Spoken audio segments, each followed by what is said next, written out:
Welcome to Just Asia, HRC TV's weekly human rights program. These are the headlines. Pakistan's Asia Bibi acquitted of blasphemy but must remain in country.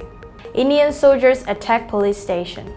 Indonesian police compensate victim of wrongful shooting after 12 years. Police in Nepal torture men to obtain murder confession. Rights groups say conditions not right for Rohingya return to Burma. Thailand's crackdown on illegal migrants hurting asylum seekers.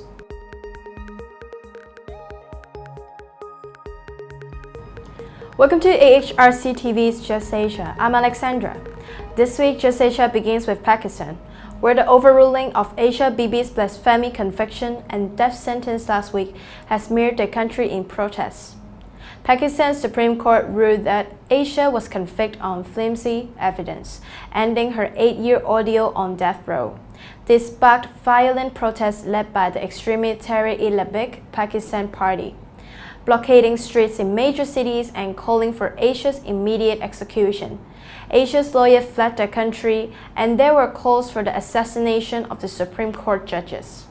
The protests were only brought to an end by a government deal with the Islamist hardliners, where Asia Bibi would remain in Pakistan while a final review of the Supreme Court ruling takes place. This has left Bibi in legal limbo, with her family fearing for her safety.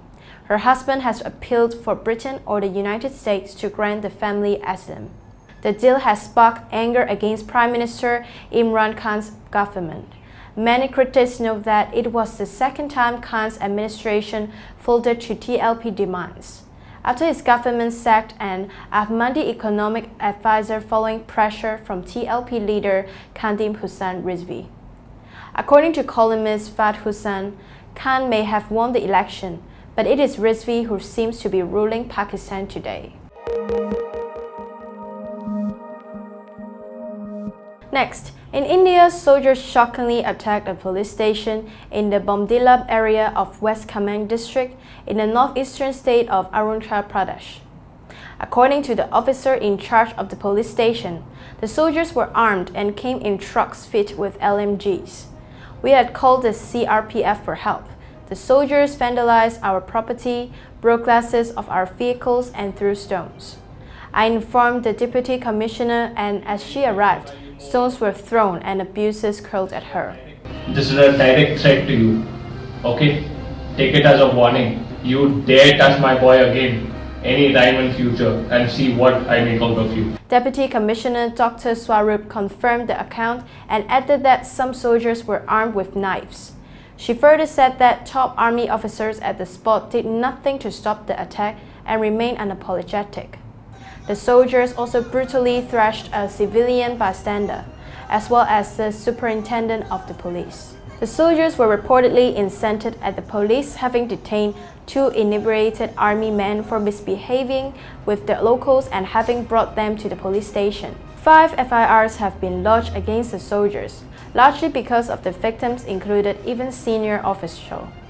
The incident exposes the impunity the armed forces of India enjoy.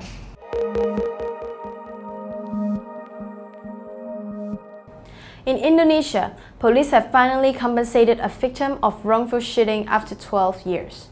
The West Sumatra Regional Police was ordered to pay Mr. Iwan Mulyadi an amount of IDR 3 billion after a police officer shot Mr. Mulyadi in 2006, resulting in him being paralyzed from the waist down. Mr. Mulyadi sued the police, and the district court ordered the police to pay compensation in 2011. It took Mr. Mulyadi and his lawyer 7 years, however, to receive the compensation.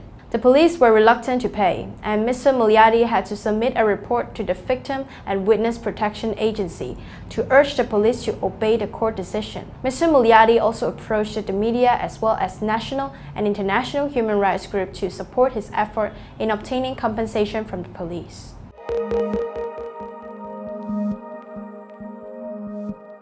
Moving to Nepal, police illegally arrested and tortured an innocent man to force him to confess to the murder of Miss Asha's death. Asha was found murdered on October 18th, and the police subsequently took 25-year-old Biki Matar into custody without any arrest warrant. although Matar told the police that he was a cleaning staff at Rajbiraj municipality and he was innocent. The police tortured him to force him to confess to Asha Dev's murder. According to Matar, he was beaten 7 to 8 times with a plastic pipe on October 26. The police tied his hands and legs with cloth. They put a cloth in his mouth and made him lie face up, and then they kept pouring water in his nostrils for about 5 minutes in an attempt to suffocate him. Matar was released by the police on October 27 after they were not able to force him to confess to the crime. He was later admitted to hospital and he has difficulty eating food and walking around. The local villagers have become enraged after this arrest of an innocent man. They are demanding that the police officers who arrest Matar without fair investigation must face punishment.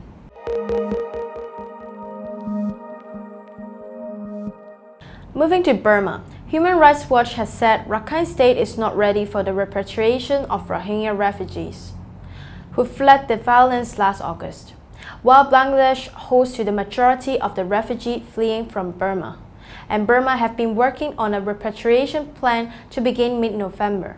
Human rights groups and even the UN have urged caution. According to a statement by Human Rights Watch, Burma has done nothing to allay the Rohingyas' fear of being returned to the same violence and oppression they fled.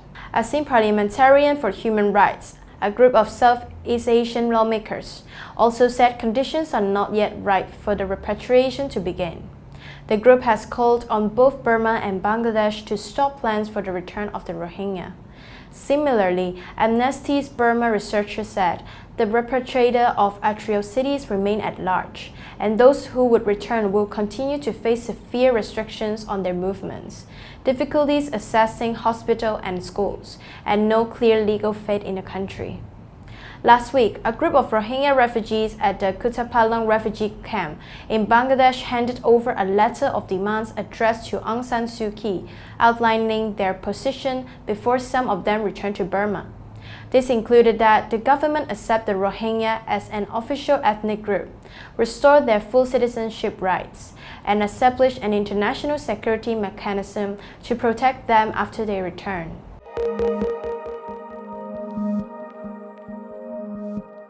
Thailand's recent crackdown on illegal migrants is hurting asylum seekers as well. Some of 200 asylum seekers, mainly from Cambodia, Vietnam, Syria, and Pakistan, have been arrested, while UNHCR recognition is meant to provide protection to anyone fleeing a country where they face serious threats. Thailand has never ratified the UN Convention that recognizes the status of refugees. It considers refugee and asylum seekers the same as any other migrants. This means that refugees are unable to work legally in the country or fully access health services and tertiary education. In October, the Thai government called for all migrants in Thailand without documentation or authorization to be arrested within the month. Thousands of foreigners have been arrested since then. The government has also revoked any release on bail previously granted to refugees and has asked those who paid to be free to turn themselves in. After their arrest, some of them also face deportation to the countries from which they escaped. In 2015, Thailand was internationally criticized for deporting more than 100 Uyghurs back to China. In October, authorities arrested more than 70 Pakistani Christians who were also escaping religious persecution and announced that they would be deported.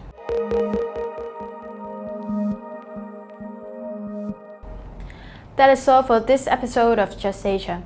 For more on this and other issues, please visit www.humanrights.asia or www.alrc.asia/justasia.